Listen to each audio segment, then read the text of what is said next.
For my next anime review, I'm doing the film Look Back. This anime film is done by Studio Durin and it is rated PG-13. Now, before I continue with my review, I'm going to state this here and now. Stop this review, go watch this film. You can find it on Amazon Prime. It's only 58 minutes long. It's a fairly easy watch to get through. It won't take that long. I say this because this film is very special, and you deserve to watch this film going in blind, the same way that I did. I say that because I'm going to be doing a full plot breakdown of this film. Now, you have been warned, from here on out are going to be spoilers for Look Back. Look Back starts with a girl in school called Fujino. She does manga panels for the school newspaper, and she's regarded as talented in her drawing. People enjoy her stories and art that she puts up. And then when another girl, Fujimoto, this is another girl who she's basically a shut-in. She doesn't go to school, and she starts putting in her own manga panels, and they're just backgrounds. Basically, there's no characters, and she starts putting them into newspaper, and some people start noticing that her drawings are much better than Fujino's. So in retaliation to this, Fujino basically does a whole lot of studying and works really hard on perfecting her and her artwork. And as time goes by, she is studying really hard. She's foregoing spending time with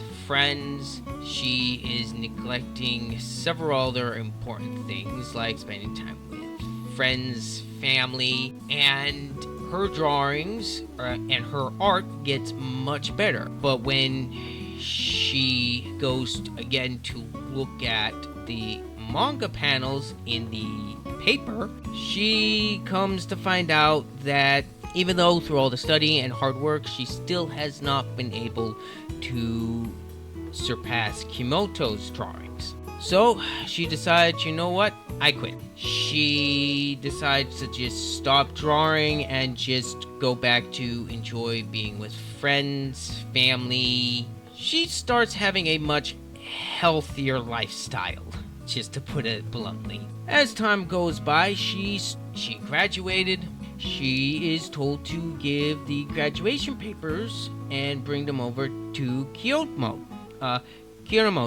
And I do apologize if I keep butchering that name. Anyway, she doesn't want to, but she reluctantly does because her teacher asks her to. She knocks, no one answers, so she goes inside. She finds a whole bunch of books on the floor, and she finds a piece of paper. So she draws a manga strip like she did before, and she drops it, and it slides right underneath the door. It falls and hands it Kimoto. She starts wondering what's going on, so Fujino, for some odd reason, panics and leaves hastily and says, she basically says, I left your diploma near the front door. So she runs out, and then Kimoto finally leaves her room, and they have a little discussion about manga panels, and Kimoto gets Fujino to actually start drawing again, and they form a friendship where they spend an entire year coming up and drawing a one-off manga that it gets entered into Shonen Jump, and they realize that they have a real knack for this. So as time goes by, they are able to create a successful manga, and as you can tell, things are kind of on really good footing. They're making money. Their manga is selling really well with the offshoots and stuff. And as time goes by, Kimoto wants to get better at her art. So she decides to hold off with helping Fujino with the manga series and she decides she wants to go to art school to get better at art. They have an argument. Fujino says some things that she will later regret, but she tries to convince Kimoto to it's not worth it, or you can't really speak to people, you've never really been able to do a lot of these things without me. And one of the main reasons why Kimoto wants to go is she wants to work on herself and get better at these things, because Kimoto is an extreme shut-in. She's scared of people, and Fujino is really the only friend she's really ever had, because she really looked up to Fujino as a senpai.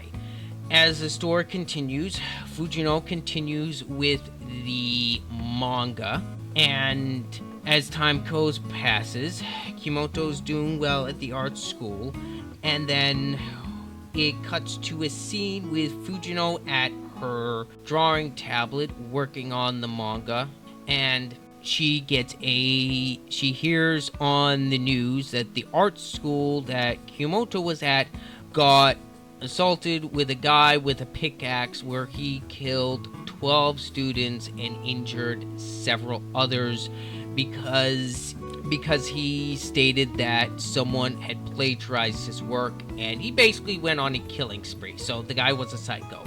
And Fujino, worried about her friend, of course, starts calling and couldn't get to anyone, and her mother gets back to her, and it turns out that Kimoto was murdered in the incident. And after the funeral, Fujino goes over to Kimoto's old house, and she's standing in front of her door. Fujino looks down, she picks up one of Kimoto's old pads where she had a bunch of drawings, and she looks and finds the old manga strip that convinced Kimoto to come out of her room, and in grief she just starts sobbing. She starts blaming herself for her death of her friend, and then she just in anger at herself, she rips it up, and then the top piece of the piece of paper that said "Don't come out" slips right underneath the door. And this is the only really big confusing part that I did not quite get of the film.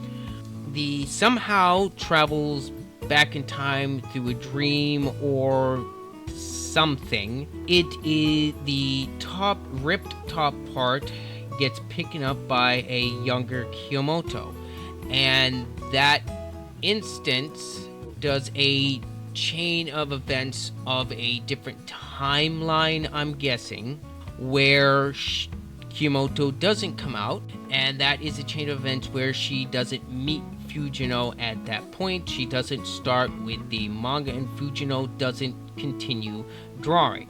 And Kyomoto continues with her drawing and eventually wants to go to that school. And at the same time, that killer does come in, and then lo and behold, out of nowhere, Fujino was going by and then kicked the guy and stopped him before he could start that killing spree.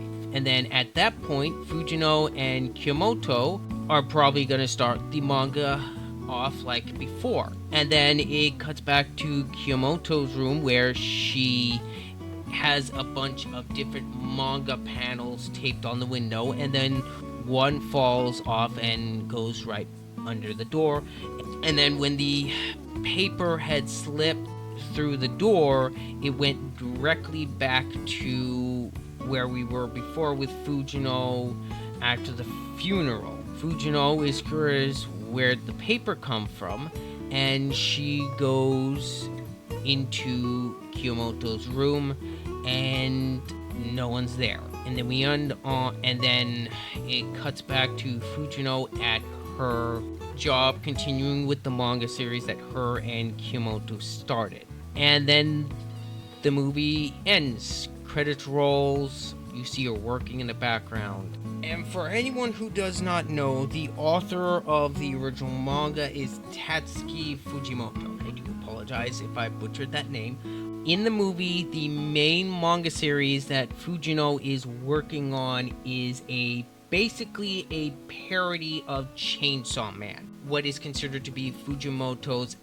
best manga. No one really knows what got him to write Fallback, but everyone who has watched it will tell you this is a very personal story. Even with me not knowing the backstory of this movie or the manga in general, it is very obviously something very personal to the man, and it is most likely a homage to a friend of his because it mirrors Fujimoto a lot. I'm guessing something really tragic happened with him before he made it big. I know that Look Back, I believe this is one of his earlier mangas that he published. I'm fairly certain that he wrote Look Back as a homage to a late friend of his. It's the only conclusion that I can come to. In the movie, Fujino is constantly going through different assistants. I know for a fact that Tatsuki Fujimoto also has gone through several assistants. With that being said, this movie is it's fantastic. This movie is absolutely gorgeous to look at. In my personal opinion, even without reading the manga, from what I've heard, this movie captures the manga really well, and the voice acting is fantastic. The music is absolutely gorgeous, and Studio Duran has done a phenomenal job with this film. And this is definitely a film that I'm going to be adding to my collection. And if you have not seen Look Back already, I highly recommend.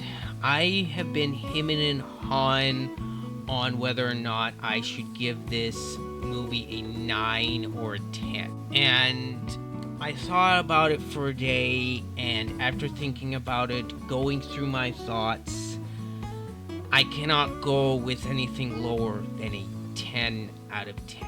And this film is nothing short of a masterpiece in my opinion. I want to thank you so much for watching this review. Let me know down in the comments what you think of Look Back, or if you've seen the movie, and tell me what you thought of the review. This has been Ryder. I'm out.